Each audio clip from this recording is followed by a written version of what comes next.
Hi friends, வணக்கம் எல்லாருக்கும். நான் இன்றைக்கி கடலைப்பருப்பு வடை தான் செய்ய போகிறேன்.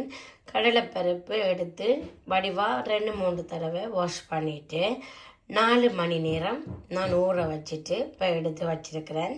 அதே மாதிரி 2 பெரிய வெங்காயம் எடுத்து சின்னதாக கட் பண்ணி வச்சுக்கிறேன். ஒரு 7 பச்சை மிளகாய் அப்படி எடுத்து நான் அதையும் சின்னதாக கட் பண்ணி வச்சுக்கிறேன். மற்றது இஞ்சி ஒரு சின்ன துண்டு எடுத்து சின்னதாக கட் பண்ணி வச்சுக்கிறேன்.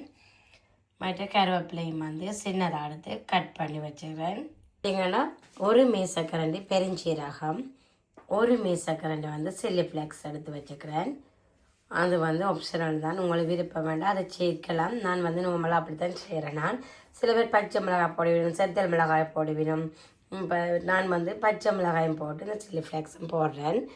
இப்போ இதை கடலைப்பருப்பு நான் அறுவல் நுறுவலாக இப்போ அரைச்சி எடுக்க போகிறேன். இப்போ பார்த்தீங்கன்னா நான் பார்த்தீங்கன்னா தெரியும், நறுவல் நுறுவலாக அரைச்சி எடுத்துட்டேன். ஓகே, இப்போ இதில் நான் 1/2 கிலோ கடலைப்பருப்பில் எடுத்து தான் நான் இப்போ சொன்ன அளவுகள் எல்லாம் 1/2 கிலோ கடலைப்பருப்பு கேட்டால் தான். அதுக்கு நான் ஒரு மீசக்கரண்டி அரிசி மாவு எடுக்க போகிறேன். அரிசி மாவை சேர்ப்போம். அதோட நீ நான் எடுத்து வச்ச எல்லாத்தையும் நான் இதில் ஒவ்வொன்றா சேர்க்க போகிறேன்.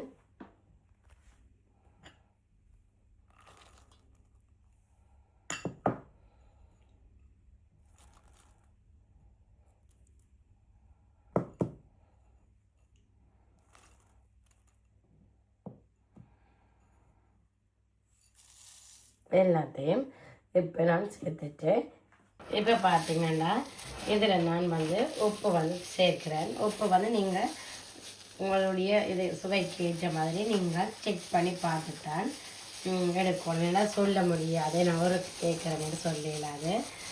இப்போ எல்லாத்தையும் நாங்கள் மிக்ஸ் பண்ணி பார்த்துட்டு அதுக்கு பிறகு செக் பண்ணுவோம். மிக்ஸ் பண்ணிவிட்டு வடிவாக செக் பண்ணி பார்ப்போம்.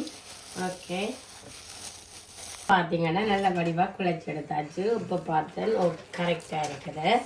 இப்போ நாங்கள் சின்ன சின்ன உருண்டைகளாக எல்லாத்தையும் இப்படி பிடிச்சிட்டு நீங்கள் கொஞ்சம் கூட தண்ணி சேர்க்காமல் இருக்கணும். இந்த வெங்காயம் பச்சை மிளகாய் இதுகளில் இருக்கிற தண்ணியே கரெக்டாக இருக்கும்.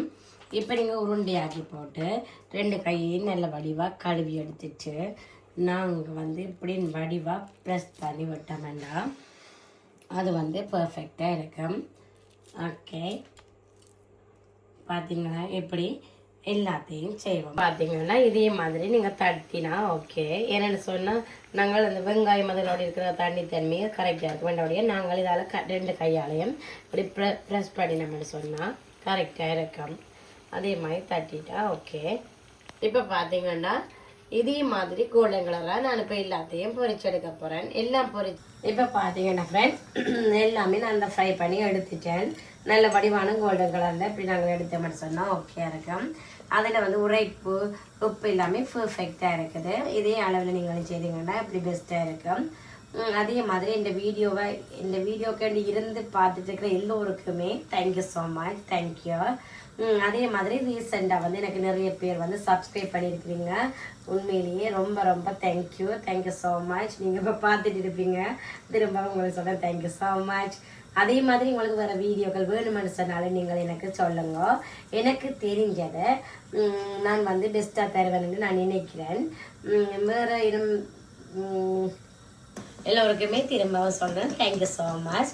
அடுத்த வீடியோவில் சந்திக்கிறேன். தேங்க்யூ, பாய்.